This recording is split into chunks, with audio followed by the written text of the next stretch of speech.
¿Qué tal amigas, amigos? Bienvenidos, bienvenidas a una nueva edición de Mesa Política, una producción de Otra Mirada y Nuestra América TV.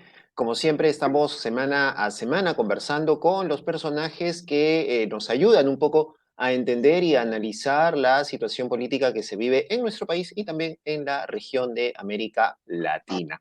En esta oportunidad nos centramos en lo que está ocurriendo en Perú, la situación que viene atravesando el Congreso de la República, un poco con una presidencia del Congreso que está en suspenso frente a los pedidos de censura que se están dando en su contra, en contra del presidente del Congreso. También estas denuncias, estas investigaciones que hay por parte del Ministerio Público contra Alejandro Soto, titular del Legislativo, pero también queremos incidir en la situación de las bancadas parlamentarias y de los partidos que forman parte del Congreso de la República, en especial en esta oportunidad lo que ocurre en Acción Popular. Quizá en este momento el único partido con historia, con presencia ya a través de los años que está dentro del Congreso de la República y que se ha enfrascado en una situación bastante complicada, una situación en la cual ya desde el gobierno de Pedro Castillo se había puesto los ojos sobre un determinado grupo de congresistas y esto ha generado también que en este momento la bancada se encuentre partida, poniéndose casi casi a la altura de otros partidos o movimientos nuevos que han tenido que pasar por este tipo de situaciones. Para hablar sobre ello, estamos con Mesías Guevara. Él ha sido congresista, gobernador regional de Cajamarca y ha sido también presidente del Partido Acción Popular. A quien le damos la más cordial bienvenida. Señor Guevara, ¿cómo está? Bienvenido a otra mira, a Mesa Política. Hola Francisco, muy buenos días. Gracias por la oportunidad. Un saludo cordial para todos y cada uno de ustedes y por intermedio de ustedes a todo el pueblo peruano que nos están viendo y escuchando. Bien, a ver, empecemos un poco con lo que ha pasado recientemente en el partido, ¿no? Han tenido una nueva sesión, han tenido una plenaria en donde un sector del partido ha terminado suspendiendo la militancia de este grupo de congresistas denominado Los Niños, pero también ha habido bastante crítica a quienes han estado en la dirección del partido, como ha sido su caso, y de otros personajes como Johnny Lescano, por ejemplo, que si bien no ha tenido una dirección o no ha tenido un cargo dirigencial, digamos que ha tenido una presencia un poco más mediática. ¿Qué es lo que está pasando en Acción Popular? ¿Por qué continúan estas fricciones? ¿Por qué estamos nuevamente enfrascados en una discusión de bandos y de facciones dentro del partido?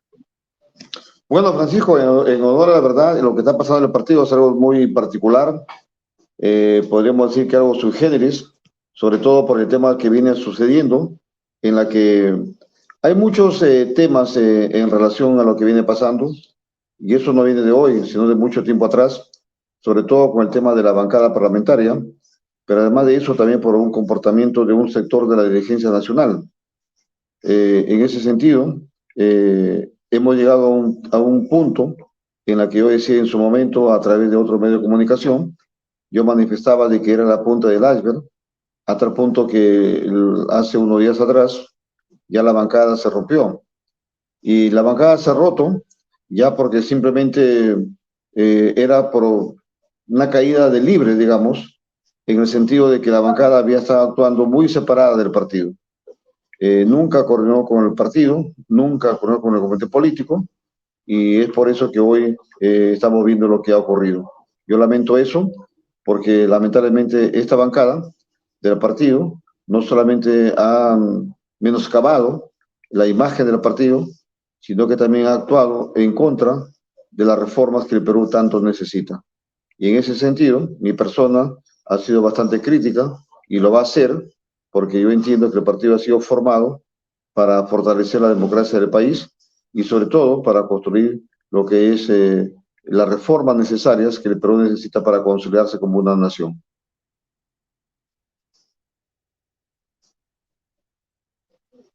Ujú. Correcto. Ahora, dentro de esta situación se habla de una separación, ¿no es cierto? Una lejanía entre el accionar del partido y el accionar de la bancada. Pero dentro de la bancada han habido fricciones también, ¿no? Quizá la más visible ha sido la liderada por Mari Carmen Alba, que finalmente generó en una salida de ella dentro o fuera de la agrupación, de la bancada parlamentaria, y esta facción de la que hablaba al comienzo, ¿no? Este grupo denominado Los Niños, que ha sido vinculado con Pedro Castillo y que de alguna forma ha estado moviéndose dentro del Congreso de la República. ¿Cómo se puede explicar esta situación que se ha dado dentro de la bancada? ¿Es una situación que se transmuta desde lo que ocurre en el partido o es una situación totalmente ajena a lo que ha venido sucediendo dentro de la agrupación? Bueno, en primer lugar, dentro del partido hemos tenido inconvenientes y los seguimos teniendo, sobre todo por la parte del dirigencial. Imagínate que nosotros no hemos tenido un secretario general y un comité ejecutivo inscrito en el ROT y reconocido a la vez desde el año 2016 aproximadamente. Y por otro lado, lo que ha sucedido con el propio Congreso, con la propia bancada, es que, como dije hace un instante, ellos han actuado de manera muy separada, muy distante de lo que significan los lineamientos ideológicos, programáticos del partido. Y ellos se han dejado llevar, en mi entender, por dos razones. Una por su inexperiencia y otro por su apetito voraz por el poder. Y ellos creyeron de que estaban en otra dimensión, lejos del partido y lejos de la realidad nacional, cuando nunca se dieron cuenta que un congresista, a su pesar de ellos, es una persona común y corriente, que simplemente te dan el poder y es efímero. Y es por eso que ahora están en estos problemas muy serios. Por otro lado, dentro de la bancada hay varios grupos, fíjate. Yo lo califico en primer lugar en los famosos niños, como bien lo has mencionado, pero también están los famosos mochasueldos. Pero aparte de los mochasueldos, están aquellos que han abrazado y pregonan los mismos principios de partidos conservadores, como el caso del partido VOZ, que se han sometido al Foro de Madrid.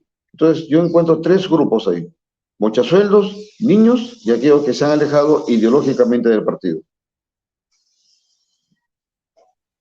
Ahora, esta división, ya aparece un tercer grupo dentro de este análisis que se hace.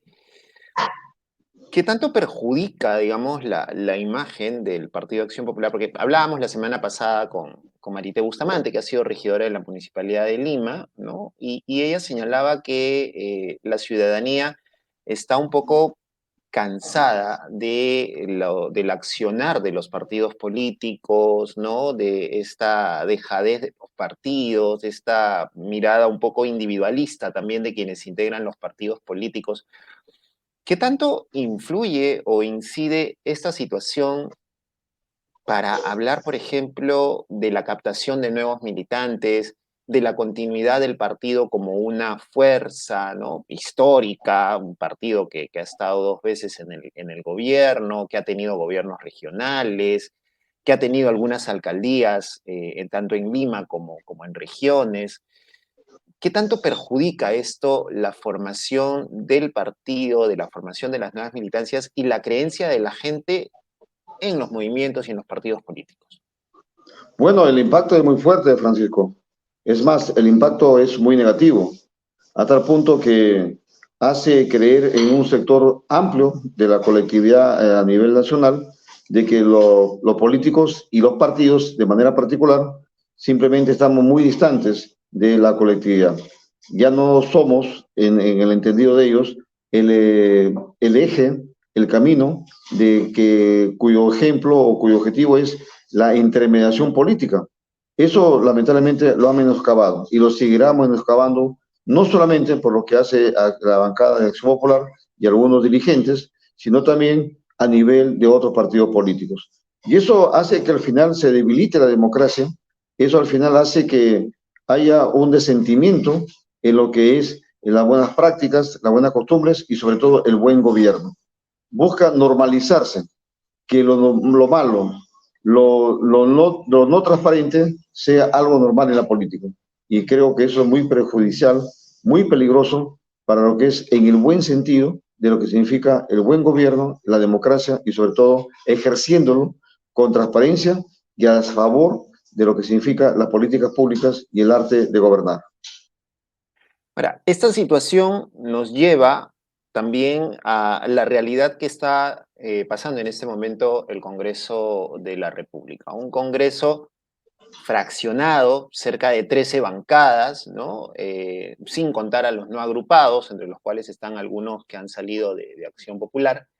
Eh, y que se genera una correlación de fuerzas un poco extraña, ¿no? Esta correlación de fuerzas entre el fujimorismo, Perú Libre, esto que se ha dado en llamar el fujicerronismo, junto a las organizaciones o a los partidos conservadores de la extrema derecha, eh, un movimiento caudillista como es el de Alianza para el Progreso, y en medio de todo eso, estos congresistas de Acción Popular que también de alguna forma abonan a esta situación por un espíritu de supervivencia, ¿no? Porque tener los votos para que no los saquen del Congreso, ¿no? Es un punto bastante interesante para definir esta correlación de fuerzas.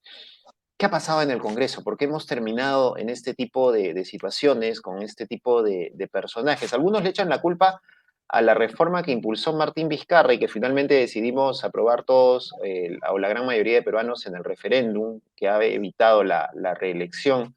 ¿Cómo podemos revisar o analizar esta situación que se está dando en el Congreso de la República, señor Guevara?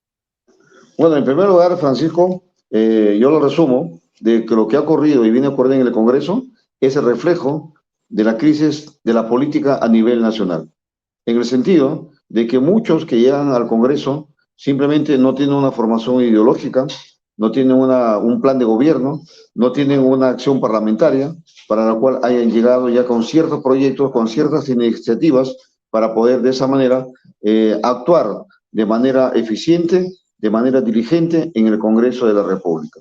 Ahora, sí, efectivamente, muchos cuestionan, critican que la no reelección podría ser uno de los factores, pero sin embargo, fíjate Francisco, la no reelección también es un tema que muchas veces es el sustento de la corrupción. Entonces, ¿cuál debería ser el camino, el correlato de lo que significa para fortalecer no solo el accionar del Congreso, sino la política en general? Ahí lo que tenemos que hacer es fortalecer a los partidos políticos. Por ejemplo, yo también he sido congresista. En mi caso, llegué, no voy a decir que llegué ya conociendo todo, la práctica parlamentaria, pero sí conociendo lo mínimo necesario. Y en ese sentido, ¿por qué en mi caso y otros no? Porque yo ya llegaba con una formación del partido.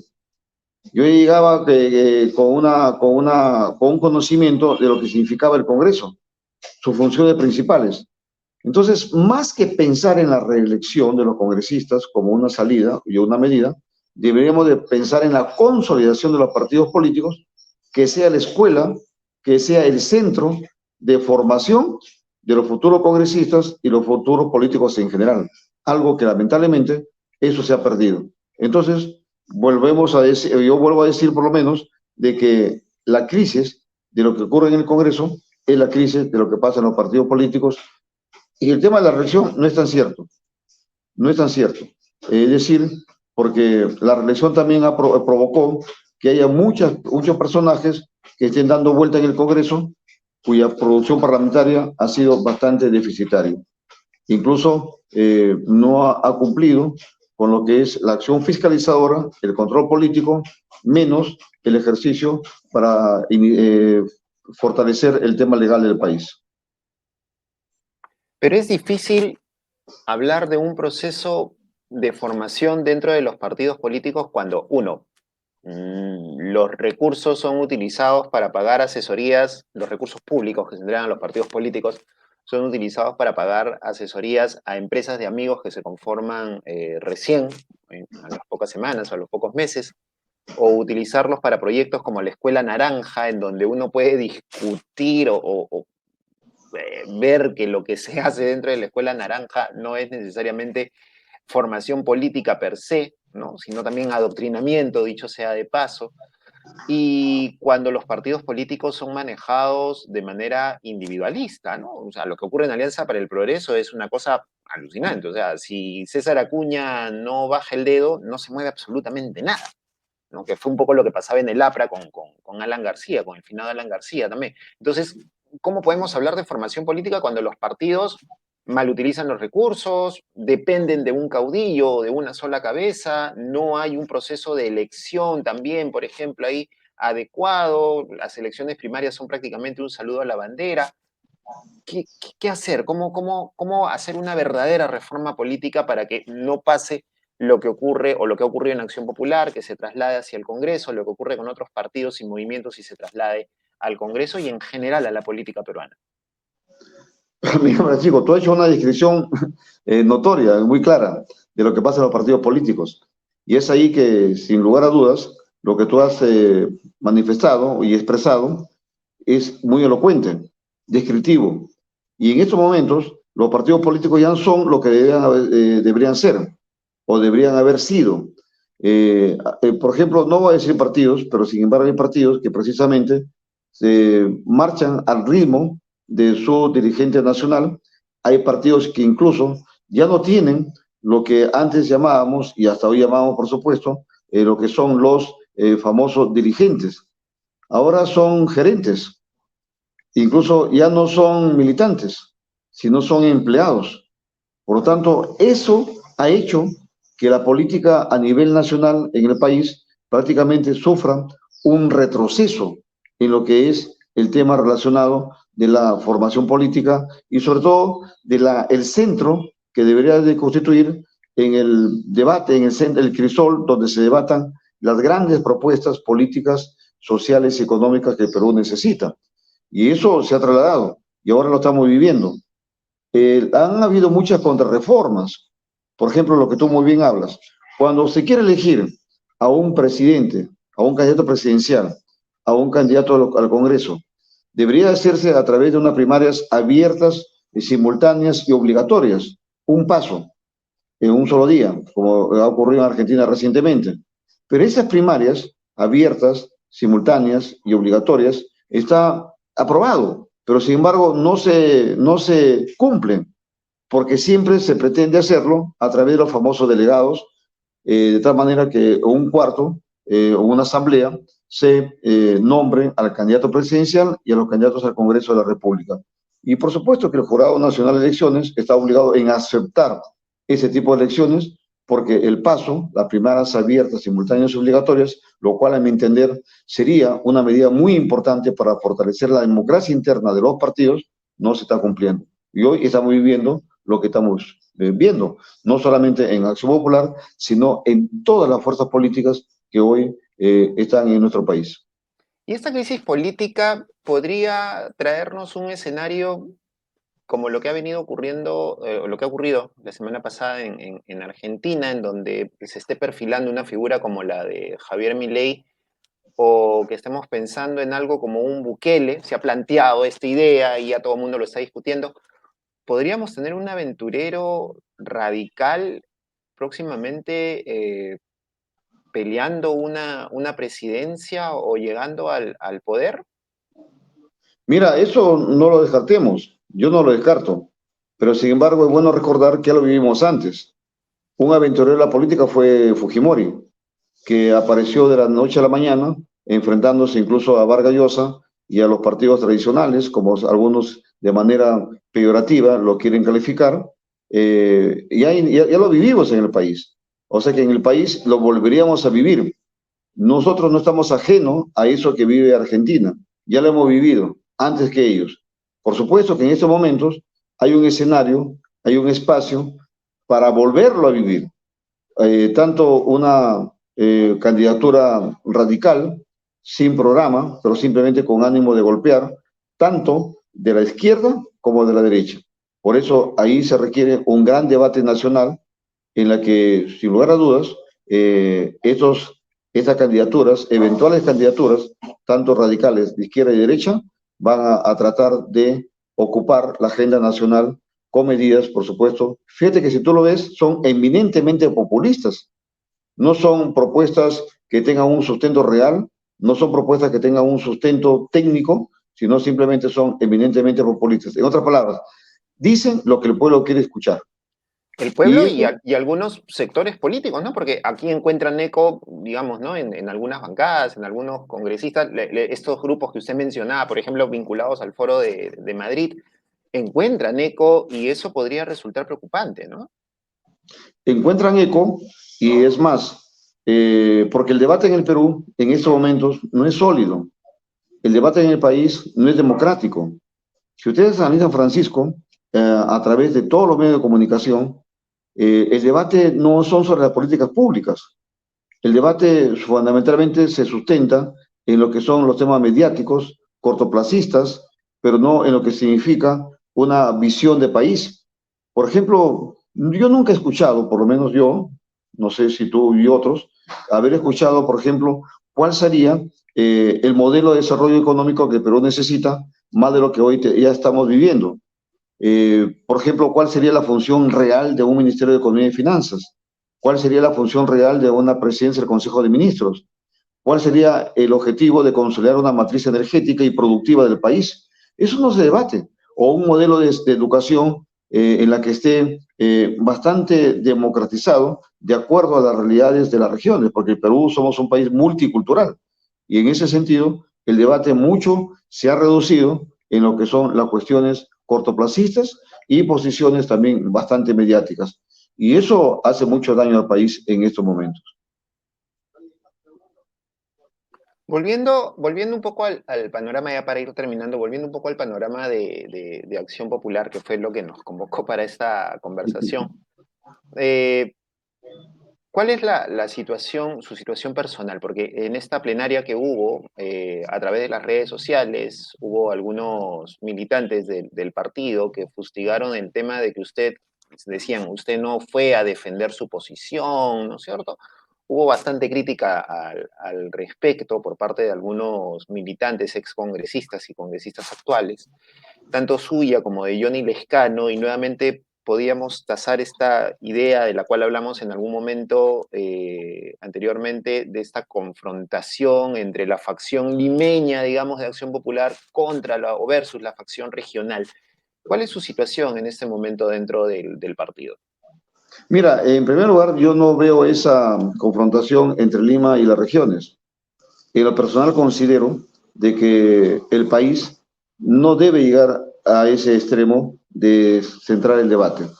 Efectivamente, hay muchos correligionarios y hay muchos políticos a nivel nacional que tratan de llevar a ese espacio, a esa confrontación entre Lima y las regiones.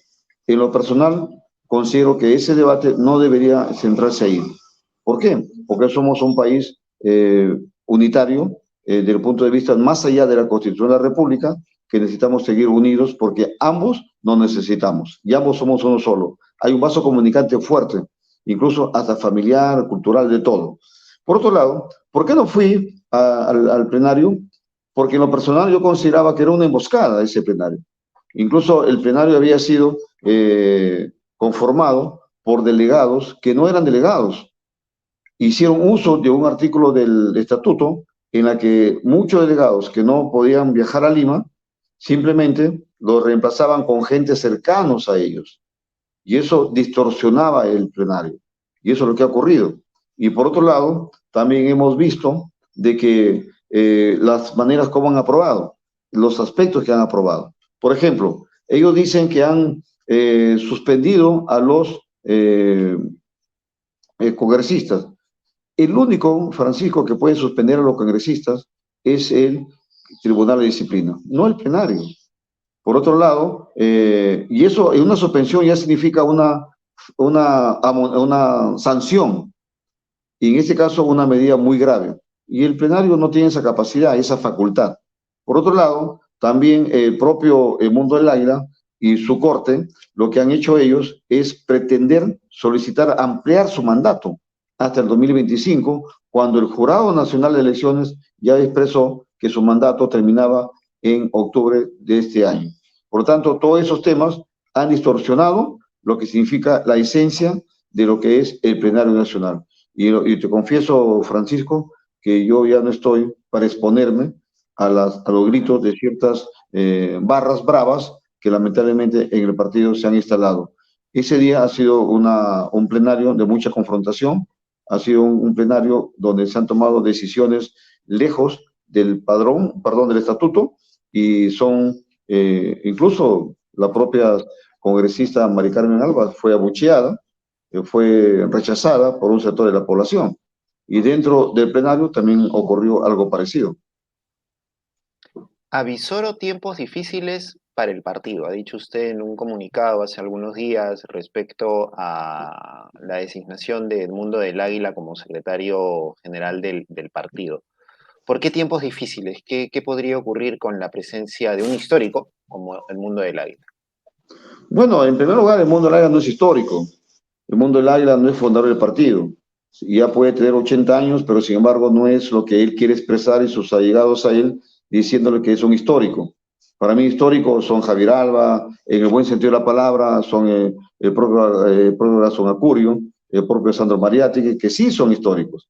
El mundo del águila no es histórico. El mundo del águila es una persona que incluso en los 80 era un personaje irrelevante en cuanto a sus funciones dentro de la política nacional y dentro de la gestión pública. Él fue un director de un programa regional de la selva, el famoso Pichi Palcaso. Por lo tanto, ahí discúlpame, Francisco, el mundo de la liga no es histórico, como él ya pretende, incluso sí, lo sé, que él quiere hacerse notar, pero no es histórico. Y por otro lado, su trayectoria, en mi caso, lo voy a decir, no sé si le guste o no le guste, pero es un personaje que no tiene la trayectoria moral, que no tiene la trayectoria profesional. En estos momentos, por ejemplo, él habla de solamente de amonestar, disciplinar a 4 congresistas, pero no con la vehemencia y con la rigurosidad que debe darse y hacerse. Él incluso ha dicho que va a ir a hablar con la bancada parlamentaria, con los que han renunciado, para que vuelvan a la bancada. Pero él olvida que dentro de los que han renunciado a la bancada hay muchos sueldos, hay niños, hay gente que ideológicamente se han separado del partido. Por lo tanto, yo sí avisoro tiempos difíciles por la manera como el señor Edmundo del Águila va a pretender dirigir el partido. Ojo, desde el punto de vista ejecutivo, como es el Comité Ejecutivo Nacional, porque la parte política todavía está en mis manos. Yo sigo siendo presidente del partido hasta que no me sucedan. Y por supuesto que yo tampoco estoy diciendo que soy presidente del partido, porque por temas de ya de salud mental, hay ex congresistas, como tú lo has anunciado, y hay actuales congresistas algunos que salen a criticarme a mi manera de ver de manera injusta, de manera irreal. Por lo tanto, yo también públicamente le pido al señor del Águila y a toda la militancia en general que ya se convoque a un congreso para elegir a mi sucesor, porque hasta ahora yo no tengo sucesor. Ah, muy bien. Bueno, entonces ya están las cartas puestas sobre la mesa en el presente y futuro de Acción Popular y esperemos pues saber en qué termina esta situación. Don Mesías, muchas gracias como siempre por conversar con Gracias. nosotros y estaremos atentos a lo que ocurra más adelante con el partido y por ende con la bancada y con el futuro del Congreso de la República que todo parece indicar se nos quedan hasta el 2026. Muchas gracias. Gracias, Francisco. Un saludo para todos ustedes. Hasta luego. Mesías Guevara, integrante, expresidente de Acción Popular, estuvo con nosotros aquí en esta edición de Otra Mirada de Mesa Política, una producción de Otra Mirada y Nuestra América TV. Con nosotros será hasta una próxima oportunidad.